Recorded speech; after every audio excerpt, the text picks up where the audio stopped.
welcome to Uncle Monster's Spooky Time Fright Hour, your source for the straight poop on all things super nat chew roll. We're your hosts. My name is Chris Anderson, but if you went to high school with me, you can call me Shibbledy Dibbs.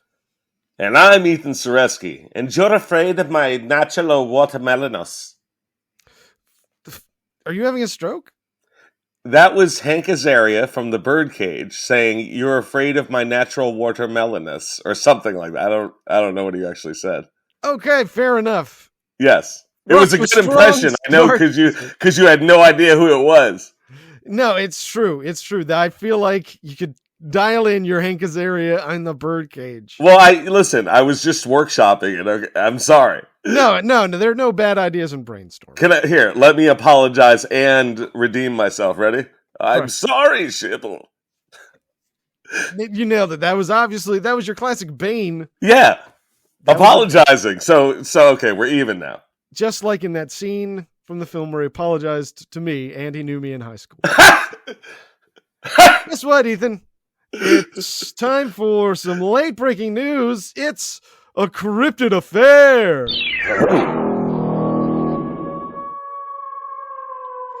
This one comes to us from WTRF.com. The WTRF. What the real fuck is what it means. This is Clarksburg, West Virginia. West Virginia's most famous cryptid was just added to one of the world's oldest and most popular trading card games. What? The Wise Mothman was released. Is it Pokemon? Well, if you let me keep reading, you can find out. I'm just so excited. I'm sorry. Continue Pokemon, with you. How old are you? What do you mean? It's Pokemon. Are you say Pokemon like you're 67 years old? The Wise Mothman. I'm sorry. It's okay. It's really funny to me. The Wise Mothman was released as the featured card in its very own deck called Mutant Menace as part of a crossover between Magic and Fallout video game franchise. So that's not Pokemon. That was so disappointing. No, it's Magic the Gathering, and they've released a Fallout series, and you can get the Mothman. What's Fallout? Like nuclear? Fallout is a series of video games. Okay, like Halo. Yes, Halo is also a series of video games. Right. Well, let's name some, like same. Pokemon, obviously. Yeah. Like Super Mario, and Pokemon. Yeah, just like your Maddens. Is this one of your Madden's games? I was really good at Madden a few years back. That is absolutely untrue. Madden is 100% luck. It's not a real game. Oh my God, that's insane. That's so insanely wrong. Okay, continue. I'm sorry. Four Horsemen Comics and Gaming in Morgantown reported they were sold out of the decks within 10 minutes of opening their doors on Friday morning. Should have ordered a couple more boxes, Four Horsemen. Mothman is a West Virginia cryptid infamous for its believed connection to the collapse of the Silver Bridge in Point Pleasant, West Virginia, causing the deaths of 46 people. Listeners, check out our episode about Mothman back in season 1. I believe we decided he predicted the bridge, foresaw it rather than caused it. Yes, we saw him more as a psychopomp. Yes, I see him as the Oracle at Delphi with wings. Yes.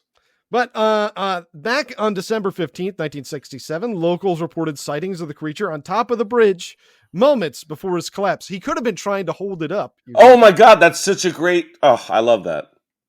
Of whether the creature was trying to warn of its imminent destruction or if it was actually the cause of the collapse is still a common topic of discussion for cryptid fans today. If you're wondering why Mothman is involved in a crossover between Fallout and Magic the Gathering... I'll confess that I am. That's strange. The Mothman is an enemy that players can fight against in Fallout 76, which is set in West Virginia. Oh, okay. Mothman has actually already been featured in another trading card game called MetaZoo. I knew that one.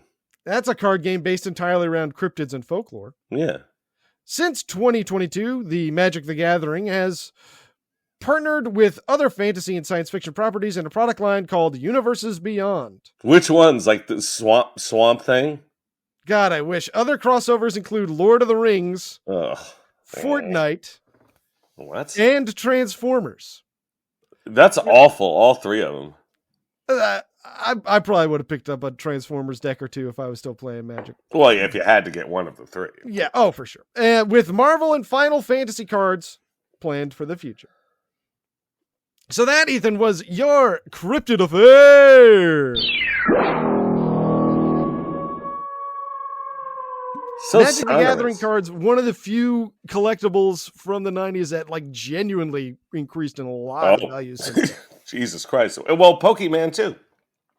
That's true. Also, Pokemon. Magic the Gathering is so expensive, those cards. Like, they sell for hundreds of thousands of dollars easily, like a bunch of them, not just like one crazy one. It's Yeah, for sure. I've got a couple left in my I still have one old deck. And it's got a couple $100 cards in there that'll probably cash in at some point. But yeah, why not? That's like having a gift card in your wallet. Yeah. Just save that for a rainy day, and then someday I'll walk into my local comic shop and say, "What can you give me for this?" and call it a day. And they'll be like Harbinger 1. Perfect. Yeah. Now, go ahead. Now, Ethan, why don't you tell our listeners, now that we've gone over the latest cryptid news, why don't you tell them about the premise of the rest of the feature-length program? Like all weeks here on Uncle Monster's Spooky Time Fright Hour, one of us, me this week, Ethan, has done extensive research on a ghost, ghoul, goblin, demon, or cryptid of some sort or another. And the other one of us, Dibbity Shibs, has done a lot of work, but not on this, and has not been looking into what I have. He doesn't know anything. Tabula rasa, audience surrogate. He will be there to ask the questions you want to know the answers to. And what is the monster this week? The monster is the Dybbuk. Like me, like the Dibble. Oh my God. Oh, what if we had named you Dybbuk? That would have been so much better. We were so close. You really blew it. I could have been like a scary crime lord called the Dybbuk. The Dybbuk. Oh, do you think it would have changed the course of your life if we had said Dybbuk and you think you would have been a crime lord? If you called me Civic Dybbuk? I think my life would have been very different. And in fact, that's going to be my guess as I enter my mind palace. Memories.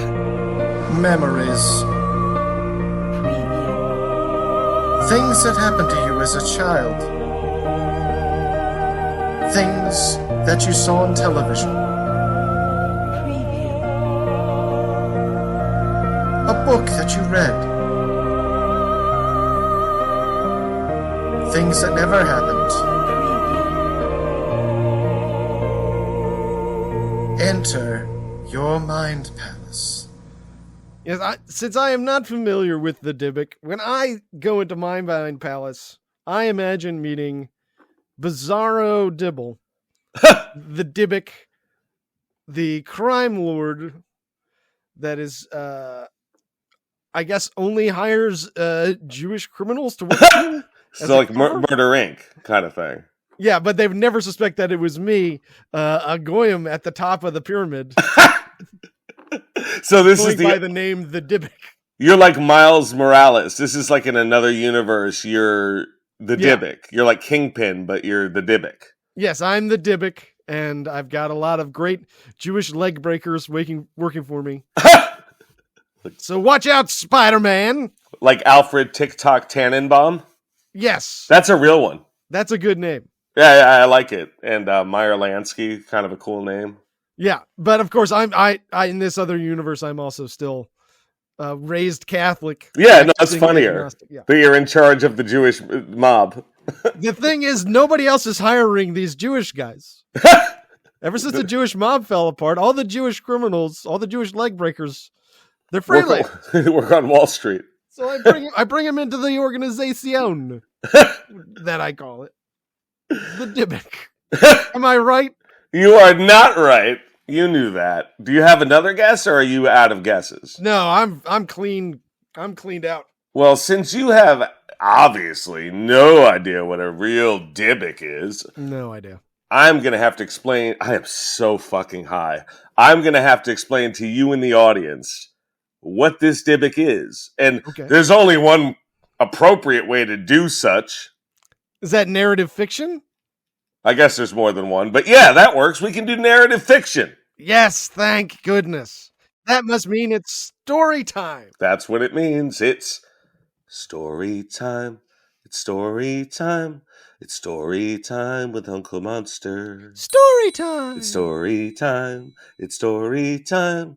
It's story time with Uncle Monster. Story time. Charming. The Jeopardy theme signals another trip to the California soundstage where the Canuck, Alex Trebek, girded the foundation of the greatest game show of all time.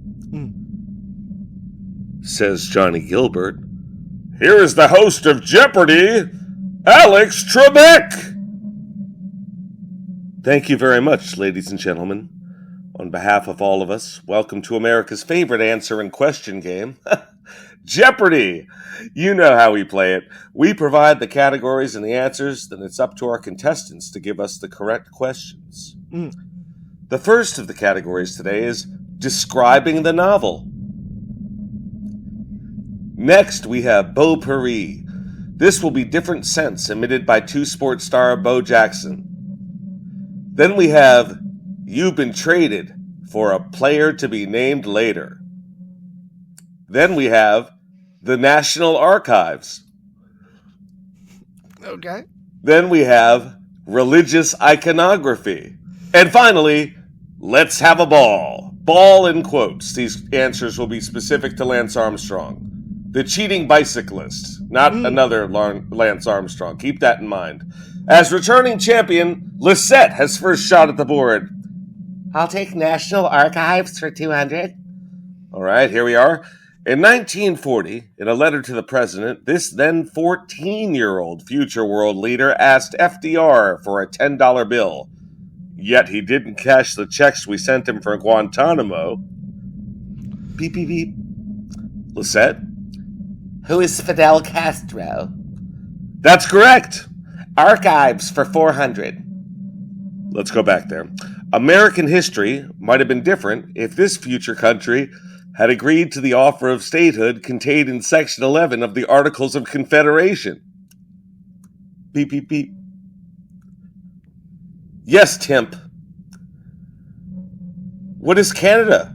You got it! Where to next? Let's have a ball for 4. This cancer-ridden bicyclist is a steroid cheat. Beep, beep, beep. Yes, Reagan. Suck Jesus' tiny cock, you Canadian cunt! Oh, sorry, not quite what we were looking for. Beep, beep, beep.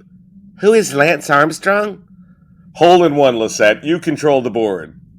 Beep, beep, beep. My cunt is on fire like your dead mother who is being gangbanged by demons with tremendous spiny penises in hell's deepest concentric circle. Sorry, Reagan. Lisette has control of the board. I'll take religious icons for 200. This is a visual clue. This religious icon consists of 2 sticks in a T shape. Reagan screams and catches on fire. Beep, beep, beep. That's a cross, Alex. Surely it is. Your board, Tim. Tim did not answer in the form of a question. Timp did not answer in the form of a question. You said, what's a cross, Alex? Oh, I thought he said that's a cross. Oh, no. I'm lying.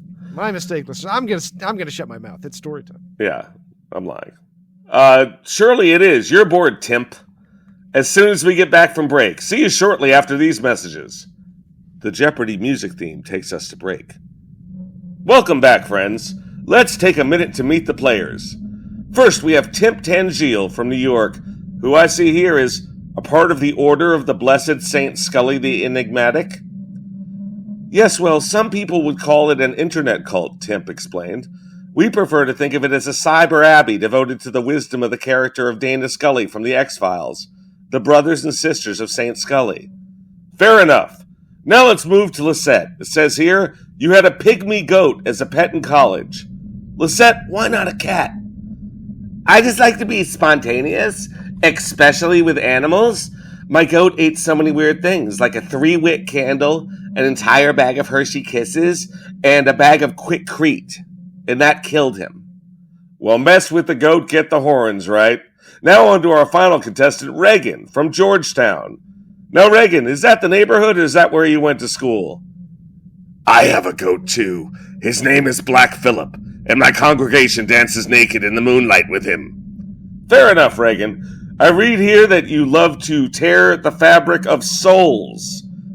I am Legion. The sow is gone. The Dybbukim rise, and the darkest corners of hell shall be unleashed on God's puppets in the earth realm. Sounds spicy. I like a bit of fun, too. I'm Canadian.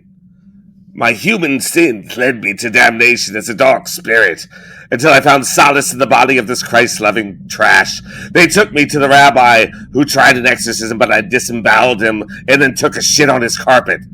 Wow, what a spark plug. Reagan looks at Alex with pure, unadulterated hate, and snaps her fingers. Immediately, one of Trebek's eyeballs pops, leaving him clutching at the socket that is oozing yellow pus. I'll be fine. I have another. Dybbuks possess women at their weddings by entering through their shame tacos. Dybbuk schmibbuk, I need more ham. Side note, I'm a big fan of Eugene Levy. My torture spirit wandered the world, neither dead nor alive, until finding this fragile husk. You will all die in great pain unless I am to be exorcised. With this, Reagan peels her own face off, throws it on the floor, raises both arms, and sinks back through the floor toward hell. Always a surprise, no? Timp, the board is yours. And thus the game continued. No mention was made of Reagan for the rest of the show, and Timp edged out Lisette for a $13,400 victory. Jeopardy would not see another unholy officer of hell until Mayim Bialik became interim host in 2022. The end. Wow, what a tale. What a tale. I'm sorry. I'm sorry that I interrupted. I just felt like I was so in the moment. I was so wrapped up. I'm glad you were so engaged. I didn't throw me off at all. I was glad to have you join. Well, listeners, I want to apologize to you. Now, I am sorry. Now, say you want to, but you're not gonna, and then I want to, but boy, I don't feel like it's warranted. Yeah, it's really hard. Now, tell me about this here. This Dybbuk, this sounds like a demon that possesses non-Jewish people. Why do you think non-Jewish? Because it said specifically that. No, it didn't. I said married women are their usual targets through their shame tacos. Okay, so it'll normally possess a married lady through her pussy. Well, I tried That's to put what it. The shame taco is. I tried to put it more artfully than that. I don't know Hebrew. Shame taco is not Hebrew. So let me tell you, that's pretty freaky. That sounds like a pretty freaky situation. Yeah. Do you have any facts for me this week? I got to get regrounded. Oh, absolutely. We have facts. We have Layla presents Dybbuk schmibbuk, I said more ham. Waiting for Guffman facts. Wow, that's a mouthful. Okay. Layla presents Dybbuk schmibbuk, I want more ham. Waiting for Guffman facts. Number 1. Blaine Fabin's glasses. When playing Blaine Fabin in Red, White, and Blaine, it became necessary for Dr. Pearl Eugene Levy to remove his glasses. Unfortunately, Dr. Pearl's glasses corrected his lazy eye problem. Actor Fred Willard was unaware of the gag during shooting, and after delivering the line, "What did your keen and perceptive eyes behold?" to Fabin, he stared at Levy with one of his eyes all the way to the right of the socket, finally understanding why his line was funny, and was gone for about 10 minutes with laughter. Yeah, I bet that was a fun set to work on. I bet Christopher Guest's sets, those guys are all so funny. I'm telling you, if I could work on be in any troupe or work in any set of movies, I would love to do a horror one, but I have to say Christopher Guest's Waiting for Guffman, Best in Show. I'm just not a big Spinal Tap fan, but A Mighty Wind for your consideration. I love those movies. And he seems like a great guy. Yeah, I've heard nothing but good things. Number 2. Corky's dancing. During the scene where Corky, Christopher Guest, is teaching the cast some dance moves, Eugene Levy can be seen in the back behind everyone, almost hidden from view. This is because whenever Guest would show off his dance moves, Levy would laugh so hard they'd have to cut and wait for him to stop laughing for 3 minutes before doing another take. They figured it'd be best if he was in back where he would not be able to see Guest at all during the scene.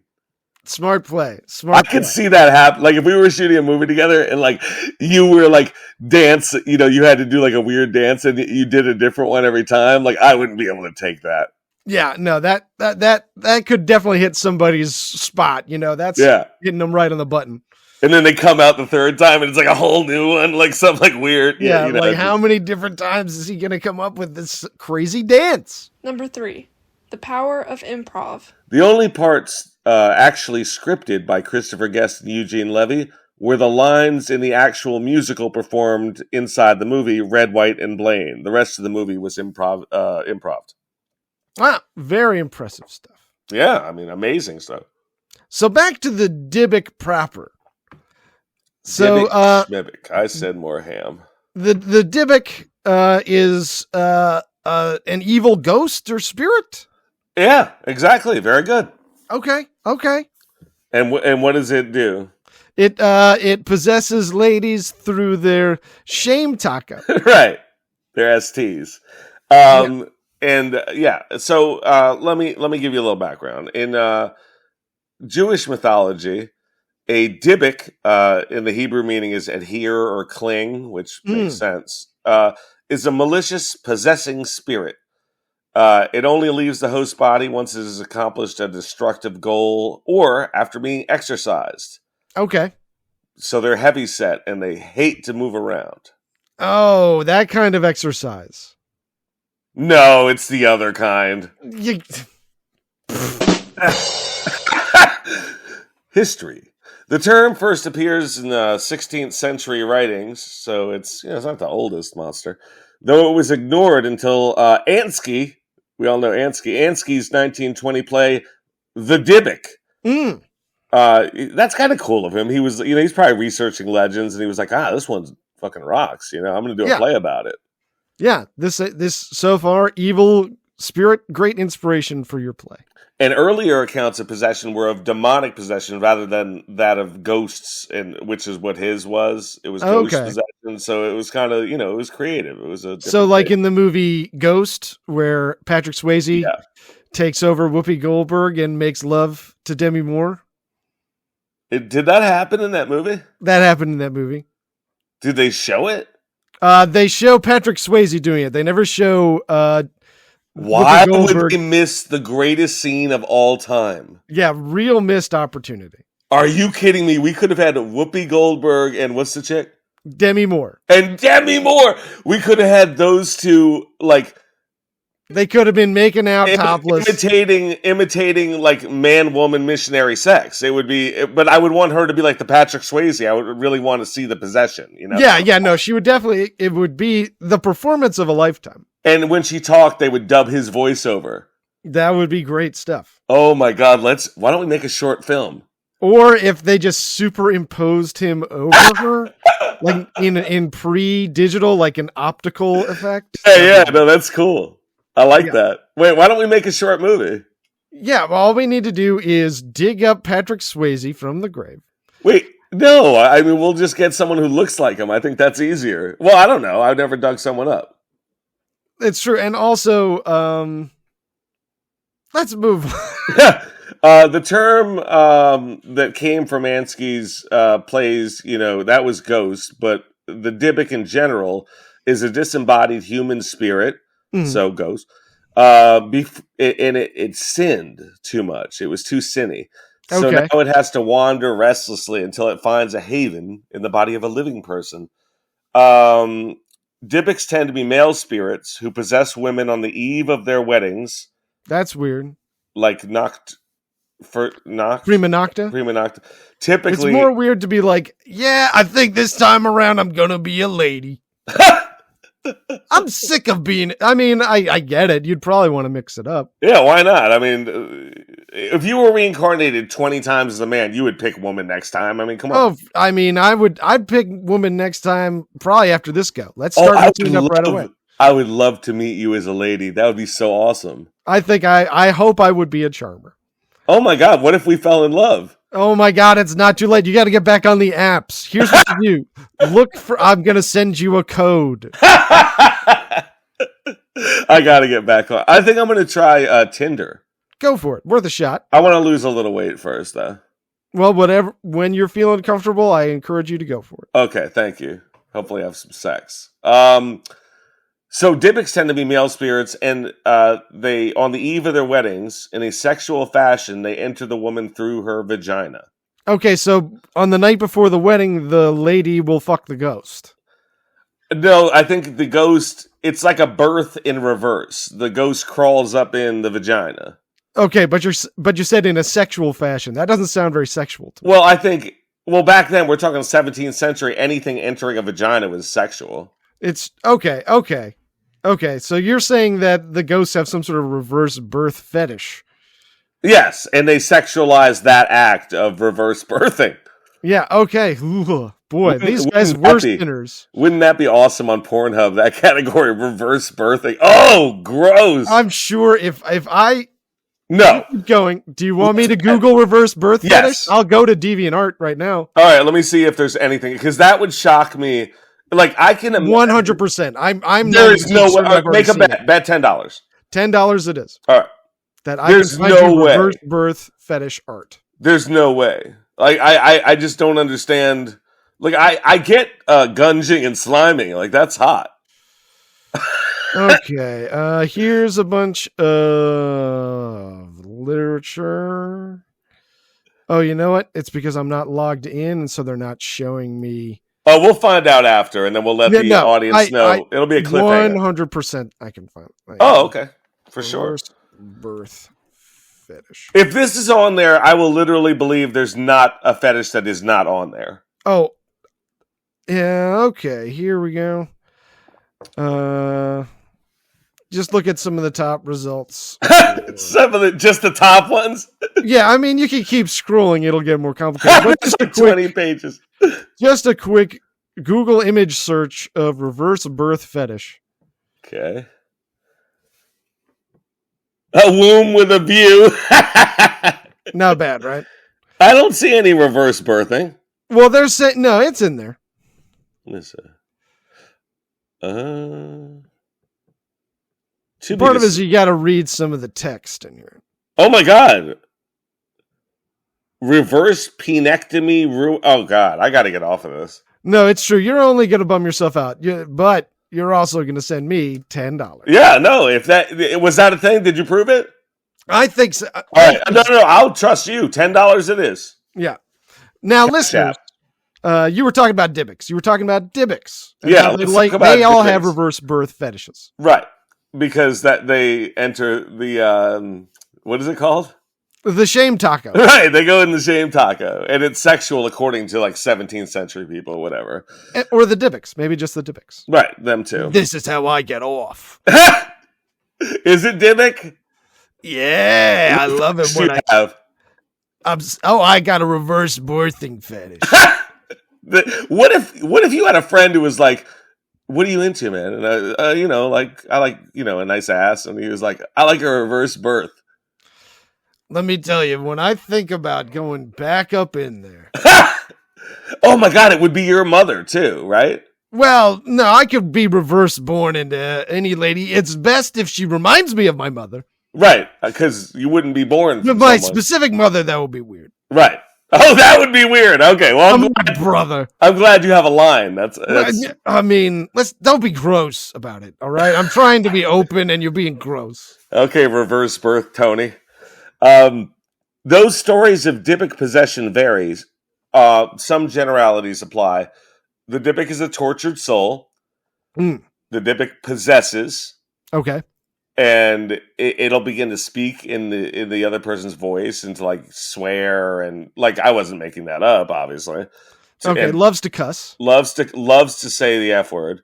And also, since the Dybbuk is generally unwilling to leave the body, it must be exercised, usually by a noted rabbi, in like this long ass ceremony. Like I looked at it.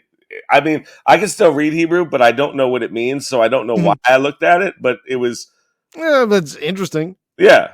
It was more like I was just like, I wonder if I could still read a little Hebrew. Yeah, did any words pop out, or you could only just? There's no fucking way to know if you're right or wrong. Yeah. Echaim Shalosh, like you don't fucking know. It sounds good. I don't think anyone speaks it. The term Dybbuk appears neither in Talmudic literature nor in the Kabbalah, and the Golem is in those, isn't it? In the Kabbalah for sure. Yeah. Oh, yeah. I bet it is. And in the Kabbalah, the word for a Dybbuk is they just call it's a term, evil spirit. Very creative. Well, but apt. I'll give it that. Certainly apt. In the apt store, do you think they sell pragmatic things?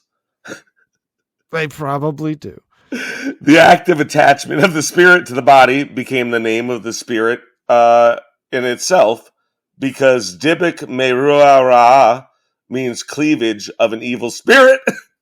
Okay. No, it really means that. No. That makes sense. Oh my God. I must have been high when I wrote that down. Dybbuk Meruah Ra'ah is the cleavage of an evil spirit.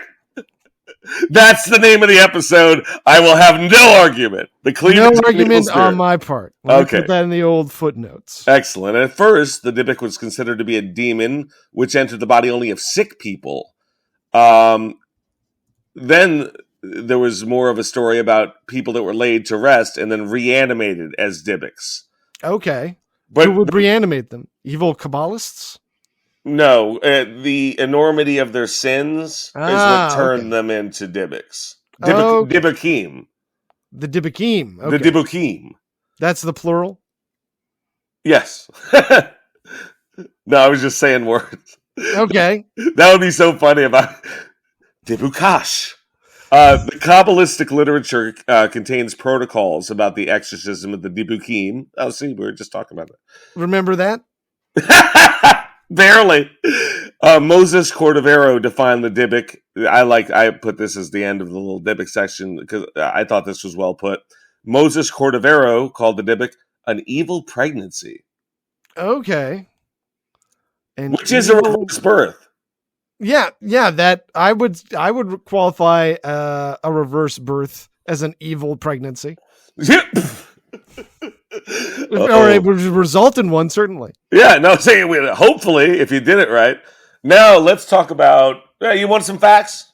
No, let's save facts for after, till right before Canon Love. Oh, okay, cool. You know what a Dybbuk box is? Tell me what a dip... Is it a box? Oh, wait, is that another slang term for a vagina? Yeah! No, it's not. Oh, okay. But I love that you thought of that. Yeah, I mean, it seems in keeping with the rest of the episode's vibes. On the eve of the wedding, they enter through her Dybbuk box. Yeah. That's what they call it. I wish I had a girlfriend. I'd be like, let me get at that Dybbuk box. I would... Can I call someone and just ask her if I can see her Dybbuk Not box? right now. Do that on your own time. I think the audience is going to be really upset that you didn't let that happen. Listeners, leave a comment. Yeah. Or you can even email us at unclemonsterpodcast@gmail.com. Get yourself on the mailbag segment. Let us know whether or not you want Ethan to call a random woman from his phone and say, let me get in that Dybbuk box. And they're going to be like, why would you say that's gross? You know it's a shame taco. Yeah, it's true. Please try and use the proper terminology. That was I love your delivery on that. From Jewish folklore to an eBay purchase that left a man in a tidal wave of bad luck, Dybbuk boxes are wine cabinets haunted by a Dybbuk. Oh, okay. But they have to be wine cabinets. Well, yeah. What can we say? These sinners, they love their wine. Is that what it is? Because that's weird. Like, or I have no. I was hoping you would know what it is. I'm just guessing. I think maybe Dybbuks are about the size of a wine cabinet. Then, Okay. because it's a spirit that goes in the wine cabinet. Maybe they love wine and it keeps them docile. Yeah. Keeps them from getting into too much trouble. Now, authentic Dybbuk boxes, as opposed to fake Dybbuk boxes. Yeah, I've had. Let me tell you, I have been burned, and it doesn't matter how many negative reviews you leave on eBay. Matter. Yeah, you got to go through PayPal when you get a bad Dybbuk box. Yeah, you say, listen, this wasn't even a wine cabinet. Authentic Dybbuk boxes will usually come with a backstory and certified documents, such as papers signed by a rabbi. That sounds like perfect authenticity. That state under all circumstances do not open. Okay, no problem. Do not open my Dybbuk box. Well, you wouldn't know. You'd be at a tag sale. You'd be like, sick wine cabinet, and you'd open it right up. What's all this damn Hebrew paper with this wine cabinet? Well, you could read "do not open" under all circumstances. Do not open, but you might think that was funny. Yeah. I'd be scared. I really wouldn't open something I bought at a tag sale that said that. Would you? No, especially if it was written in a foreign language and signed by a rabbi. Yeah. Yeah, I don't think it's quite. I mean, I'm definitely going to buy it. But yeah, it would still look cool in the room, and I'm not going to open it. As the story goes, in 2003, antique store owner Kevin Manis bought a vintage wine box. It was really a Dybbuk box from a 103-year-old Holocaust survivor. Damn, he really did survive that Holocaust. 103. Yeah. That's some good innings. So, yeah, got some good living in. That's nice to hear, actually. You know, a lot of... you know what? It's true, though. A lot of Holocaust survivors commit suicide, which is, like, to me, one of the saddest things, because they made it through the toughest thing, and then their own pain was worse. You know, it's just awful. The pain that sticks with you. You can't escape it. Mm-hmm. After a string of unexplained hauntings, recurring nightmares, bruises, and the smell of ammonia... The box found its way from Kevin Manis back onto eBay. What a dick. Yep. And landed in the hands of a man named Jason Haxton, who probably should sue Kevin Manis.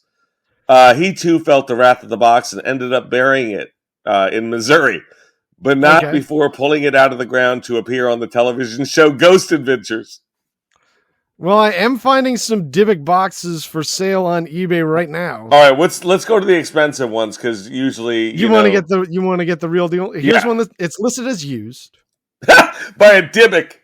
That's an apartment. And the reserve is $850. Wait, the reserve or current bid?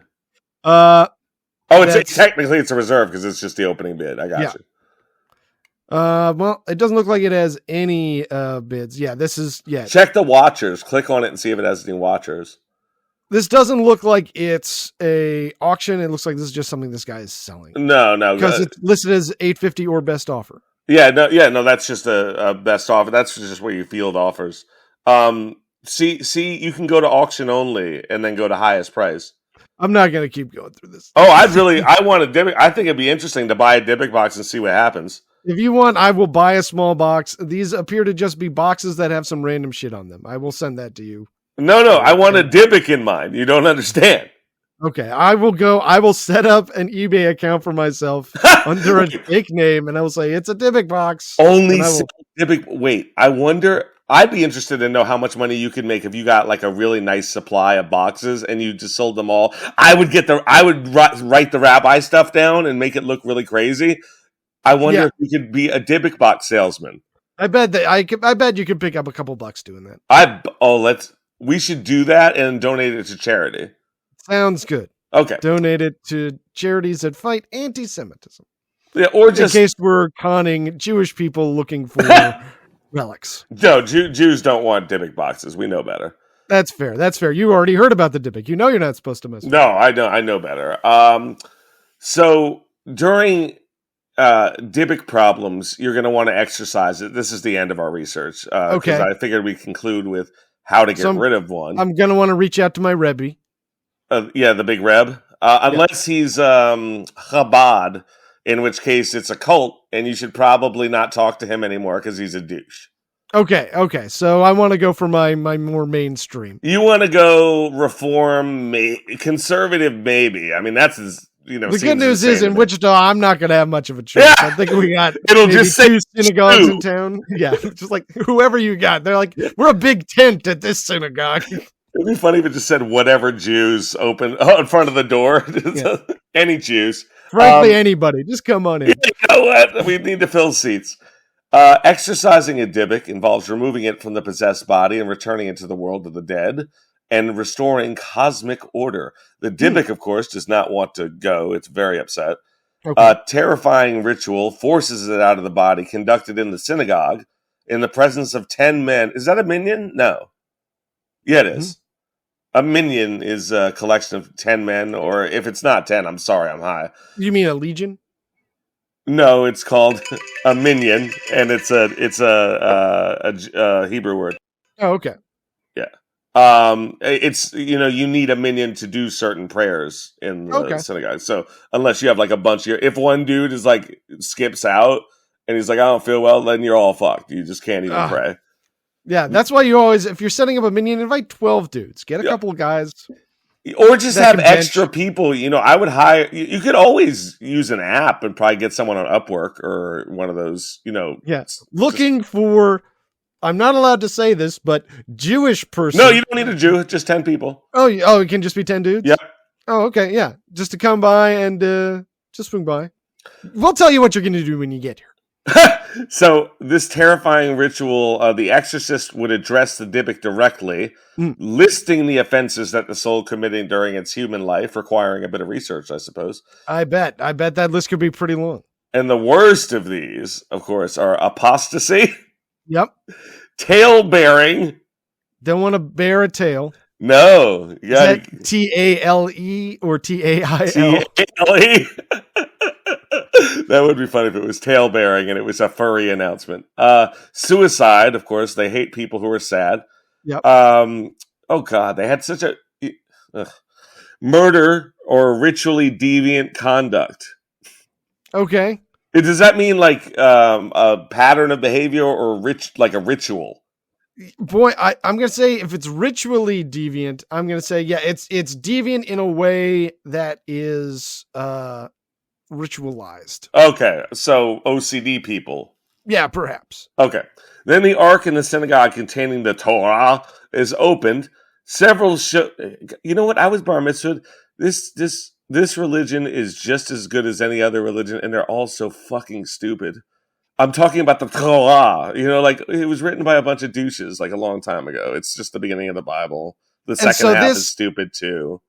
This exorcism, though, this has to take place in a synagogue. Then, if it has to, yeah, no, this is serious. This is not one where you go. The Rebbe doesn't come over to your house. This is not the Exorcist. This is not Father Marin showing up in the fog. It can't happen like that. You have to show up in the fog at the synagogue where they're not making house calls, folks. That's one advantage the Catholics got. Yeah, that's a good point. If I had a Dybbuk, could I call a Father Marin?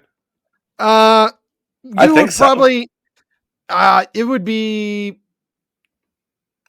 I'm not entirely sure what the standards are for the Catholic Church to perform an exorcism, but I know they're very stringent. Like you need to no. But I'm saying, say that the cardinal signed off on it and got permission from Rome or whatever. Would it matter that they were, fathers and reverend or whatever, and it was a Jewish demon? I don't think so. It's the same. I think they would probably just not say that it was a Dybbuk. They'll just be like, "This is an unclean spirit." Yeah, right. They would just be like, "It's Beelzebub." Whatever it is, this is spiritual and it's fucking you up, and who can get that out of you? A psychiatrist. Big J. Oh, Big J. The Big J's got this one. Oh, the power of Christ compels a lot of demons. For sure. So it is imperative that the exorcist displays no fear. The spirit leaves the body only. Do the Israeli accent and say, "I will show no fear to Dybbuk." Oh, that wasn't bad. No, that wasn't bad. Yeah, I will wear my no fear T-shirt. I will wear my Big Johnson T-shirt. Time to play some co-ed naked exorcism. Did you bring the wine box? The spirit leaves the body only between the big toe and the toenail. Okay, that's a very specific place. So that's funny that they'll come out of a different hole than the one they go in. You don't exercise them right out of the shame taco. No, because that would just be birthing a demon. That would probably be, you know what? It would probably freak this is the worst part when I get normal born. Well, also, if you're the woman, that's got to be traumatizing. I hate forwards birth. Oh my God, Tony reverse birth Tony. I'm sorry, that's my fault. You got it backwards, and that's the part that I like. 10 of fucking 10. There is no place for the dead in the world of the living, and when you do all these things, the Dybbuk must leave. And that is the end of our Dybbuk research. Wow. Great research. I love it. Practical. Yeah. Informative. Yeah, thank you. Well, speaking of Dybbuks, do you have any more? Layla presents Dybbuk Schmibbuk. Let's all have some ham. Christopher Guest Facts. Waiting for Guffman in particular. Waiting for Guffman Facts. Number 4. Dinner with Andre. Over the closing credits, which are hilarious. If you guys haven't seen Waiting for Guffman, please do. Christopher Guest gives an interview in character as Corky St. Clair, where he says that one of his favorite items for sale in his shop is the My Dinner with Andre action figures. During development of the film, Guest was trying to find a role for Wallace Shawn, who plays himself in My Dinner with Andre. Yeah. He couldn't find a role for him. He tried to. He tried real hard. He couldn't find.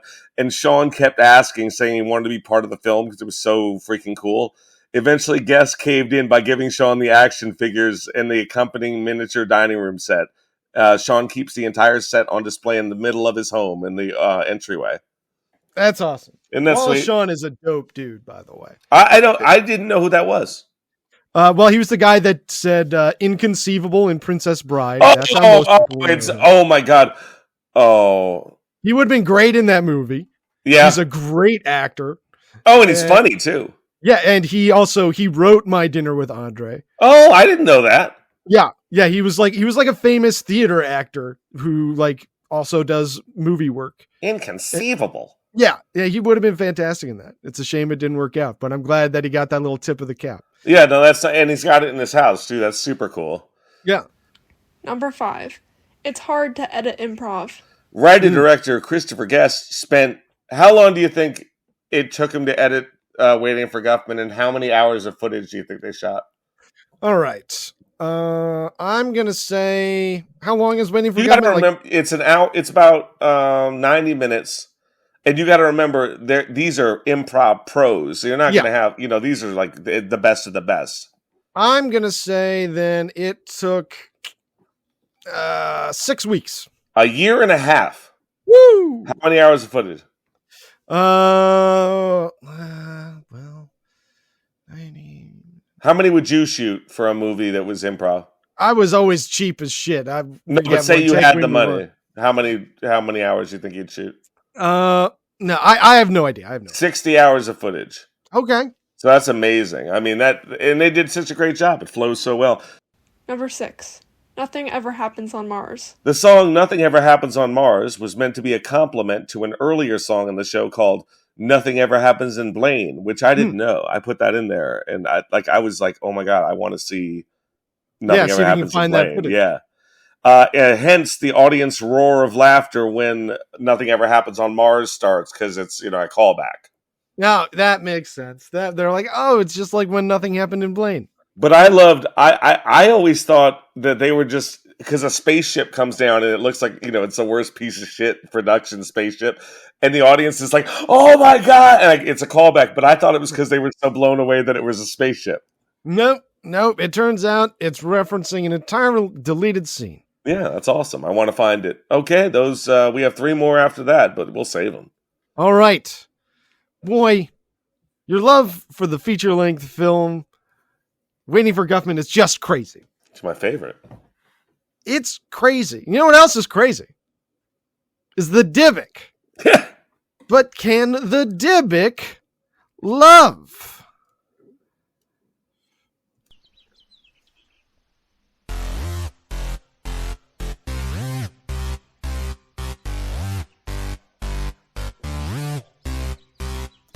A werewolf ate my dad, but it's not so bad.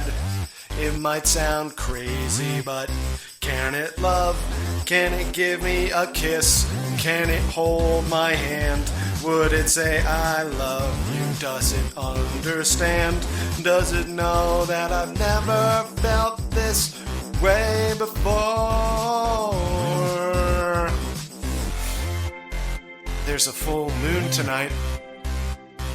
It's so romantic, and this might sound crazy, but can it love?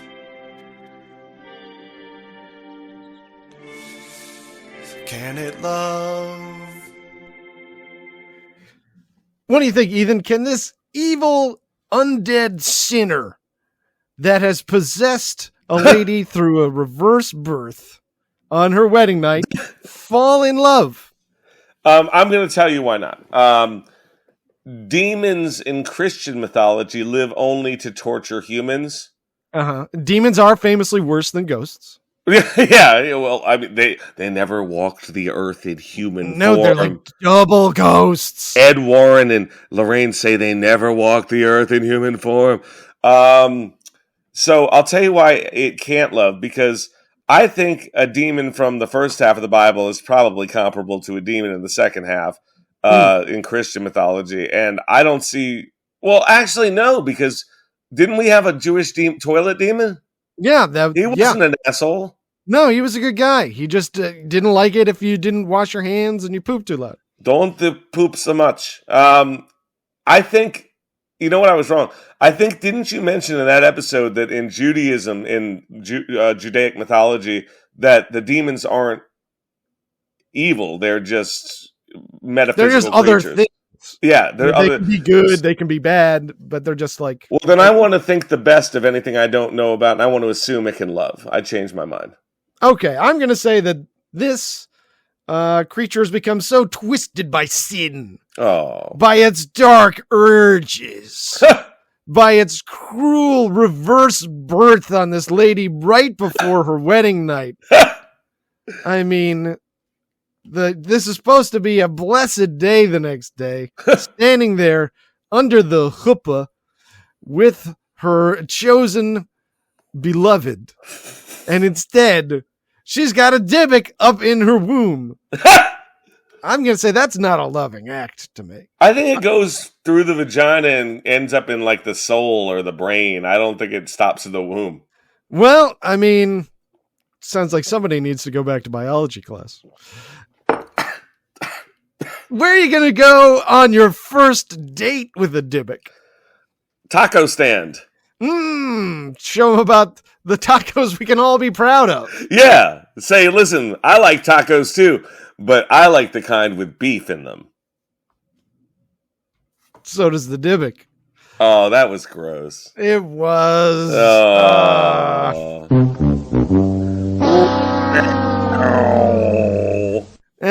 After that, I'm going to take my Dybbuk someplace nice. Yeah, you better make it up to the Dybbuk. You know what I'm going to do? What? I'm going to take the Dybbuk to confession. You know what? That is nice, because I think this could end well. Yeah, get all those sins scrubbed off. You're good to go. Why not take him to a sin eater? Ooh, yeah. Maybe to one of those guys that just like sells you pardons. Oh my God, you could either go to a sin eater or a pardon seller. Yeah. Just be like, just give this guy $500. Guess what? You don't have to be a Dybbuk anymore. I love you. I don't know if it's too soon for me to be saying that, but yeah, Shibs, that's awkward. I love you. You should probably wait a little bit and get to know the Dybbuk better. Yeah, and then I can find out, can it fuck? That sounds crazy, but can it fuck? You want me to, I think that it literally, that's fucking. I mean, when you enter a woman through her vagina. Well, I mean, that I don't think that a baby is fucking its mother in the course of birth. That was gross. That reminded me of a Serbian film, what you just said. Well, I mean, I think we need to clarify. Not the movie A Serbian Film. I just mean any Serbian film. They're all like that. Yeah. Serbia, you're on blast. I have a great friend from Serbia named Anna. I want to say hi to her because she rocks. Hi, Anna. Hi, Anna. Yeah, I don't think it can really have corporeal form. Right.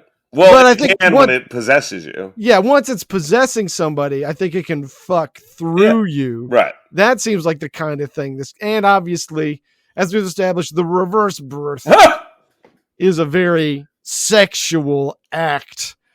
So I guess that means it's fight night.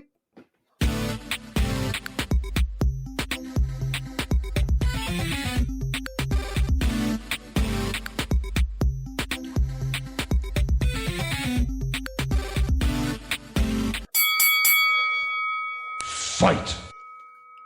It's fight night. We have the Dybbuk in this corner, and in the other corner, the blue corner, in fact, is 7'1", 340 blue pounds, prime 20-year-old Shaquille O'Neal.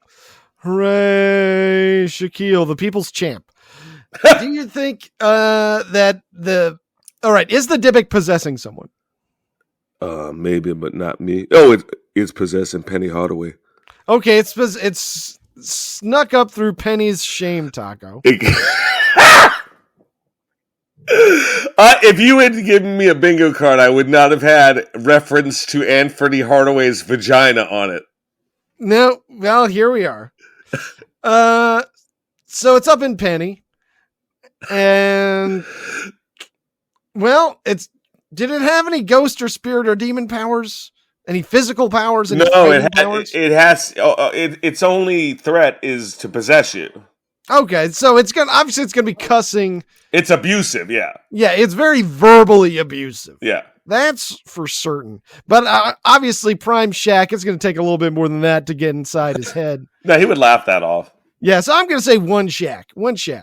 Really? I mean, I think one Shaq could take down the possessed.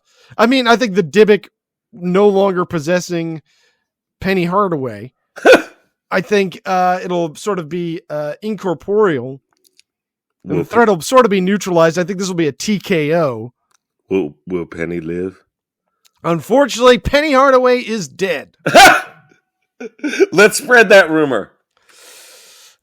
R.I.P. to a real one. You heard it here first, folks. That's super sad. I love Penny Hardaway. I'm so sorry that he's a dead person now. Rest in Penny. Rest in power. Number 2, we have the Dybbuk versus Riddick. Vin Diesel in Pitch Black. Ooh, Riddick, pretty tough. Took on a lot of similar situations to Dybbuk's when he was fighting the Necrons in... I think that was just in Riddick. Yeah. The Necromongers. That's what they were. I'd put this one on Riddick. Wow. Vin Diesel getting a win. Number 3, we have the Dybbuk versus the Dybbuk, a far left demon of possession. Okay. So obviously he's going to be suffering both from the torment of undeath and the torment of Trump madness. What are they calling? Trump derangement syndrome. Trump derangement syndrome. Right. I think that's going to be very distracting for the old Libdick. The old Libdick. So yeah, I'll put this one on the Dybbuk. Do you think female Dybbuks enter men through their dicks? That really freaks me out, and it's really bothering me. Well, no. Then let's say no. Okay. Number 4, we've got the Dybbuk versus Richard Ramirez, the serial killer who attacks during movie trailers. Okay. So I'm sitting down. I'm already wolfing down my popcorn. Right. The lights have just come down. Mm-hmm. And that's when Richard Ramirez,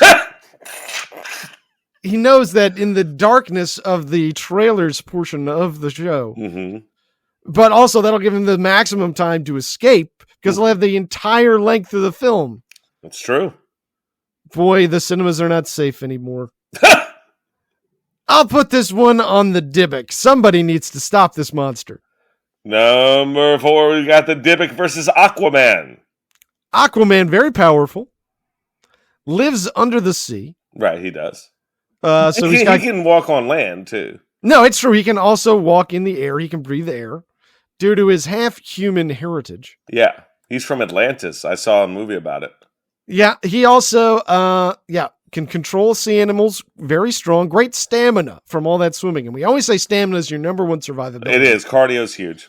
So I got to put this one on Aquaman. Wow, I like that. Number 6, we've got the Dybbuk versus Fluffalo Bill, the furry Buffalo Bill. Okay. So now maybe he's just skinning animals this time to make a fur dress. Oh, I like that. That seems much healthier, Fluffalo Bill. Domestic animals, though, because it's Fluffalo Bill, and usually domestic animals are fluffier. It's true. He's skinning your cashmere rabbits. Unfortunately, you hate to see it. But he seems a little bit lost in his illness. I think the Dybbuk's going to get him. I think he's going to be vulnerable. Okay, we've got the Dybbuk versus the Juby Gang, which is the Jewish Scooby Gang. Okay. So you've got Shaggy, but he's Jewish. Well, that's Shaggy. He's Jewish. Whatever last name would be, yeah. Yeah, he's got a Jewish last name, probably. Right. And so does Daphne's probably got a Jewish last name. Oh, they all do. No, Freddie, he's Jewish on his mother's side. But that counts as Judaism. That's how it all counts. Comes down through the mother. So, and obviously, Scooby converted. Why? All dogs are Buddhists. That's amazing. That's true. They're also sweet. Yeah. So I'm gonna put this one on the gang. I don't feel comfortable saying the word Juby. Well, I don't know. Congratulations on getting through it. We have the Dybbuk, last but not least, the Dybbuk versus Cold-Demort, a mix of Harry Potter's nemesis and Arnold Schwarzenegger as Mr. Freeze. Boy, I love Arnold Schwarzenegger as Mr. Freeze. What did he say in the movie? Well, he said, "What killed the dinosaurs? The Ice Age." Not true. But he did say.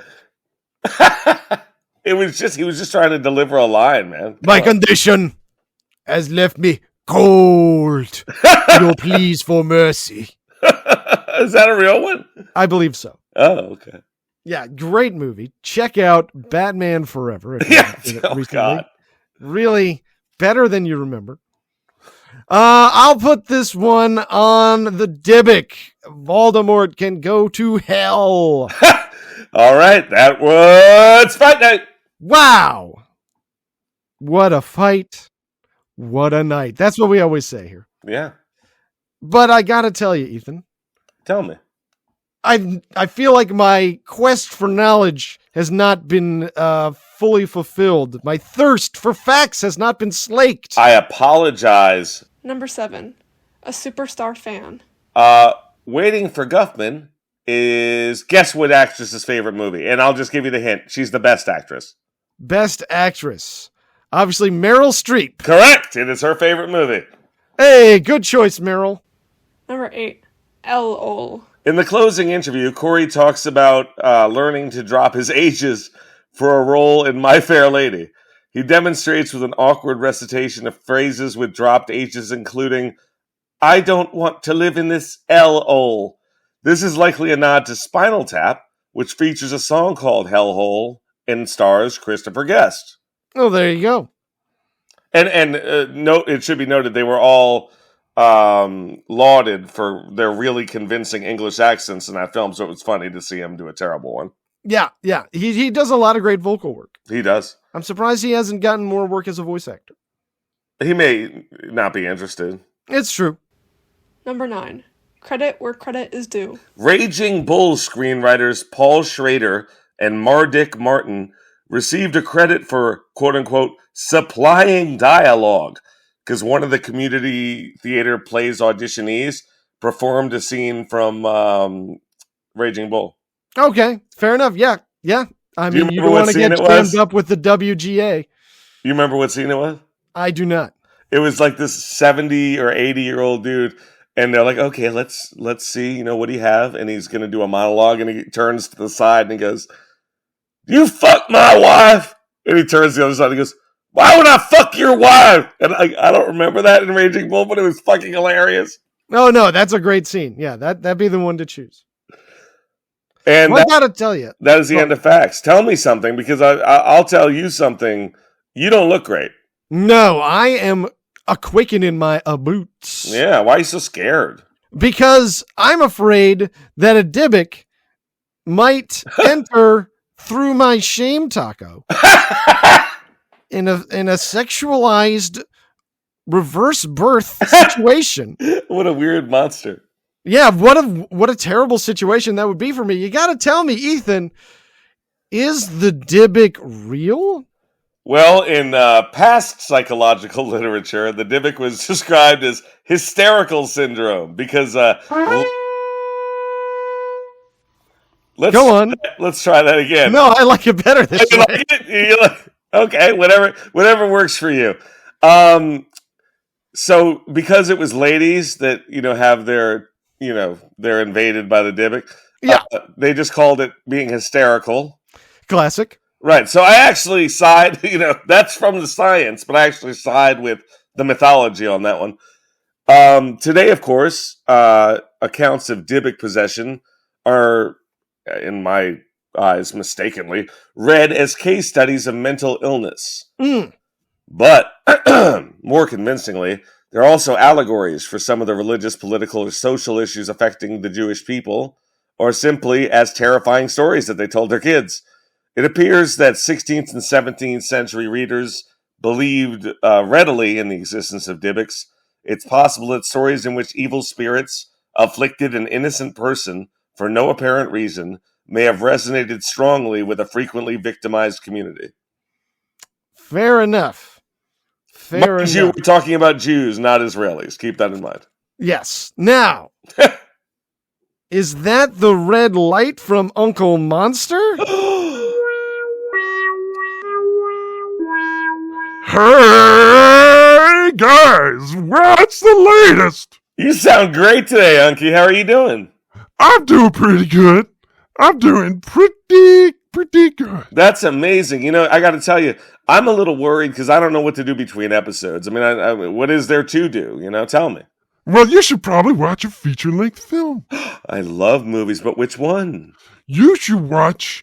Do you know which one you should watch? I don't. Do you know? Well, I'll tell you the one that you should watch. Okay. Are you ready? I am so ready. You should watch The Man with the Iron Fists, directed by and starring The RZA. Such a good movie, actually. It's actually not too bad for a directorial debut. I liked it. I think that's an excellent suggestion, Unky. Yeah, what a great one. And is that Uncle Monster too? Hi, Sybil. Hi, Uncle Monster 2. Do you have a movie recommendation for us? I always do. I'm really good at movie recommendations. I've noticed that they've really played your strengths. You always name films. Yeah. I know how to suggest movies just as well as my brother. I mean, it's his act originally, to be honest. It's true. He really cornered the market on movie recommendations. What do you got for us? If you watch Super Bowl commercials for the products, you should check out the feature-length motion picture Candyman on Fire, the horror adaptation where a vengeful spirit is hired by a Mexican politician as a bodyguard for his precocious daughter, who teaches him to love again. 3 thumbs up, but don't take my word for it, LeVar. Check out Candyman on Fire. Don't miss it. Starring Tony Todd and Denzel Washington in that rare film where they alternate who plays the main character every line of dialogue. Oh, that would be so good. Wait, what was the movie we were going to make earlier? Listeners, if you know what movie we were going to make earlier. Oh, the sex scene with Whoopi Goldberg. Oh, yes. Yeah.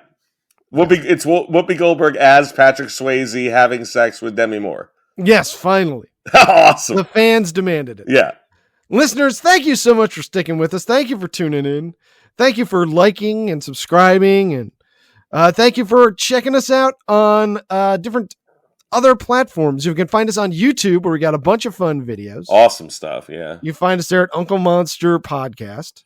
You can find us on Instagram at Uncle Monster 6. Mm-hmm. You can find us on Blue Sky at unclemonsterpodcast.bsky.social. Mm-hmm. And you can find us on Patreon at Uncle Monster 6, where you can find a bunch of fun bonus episodes.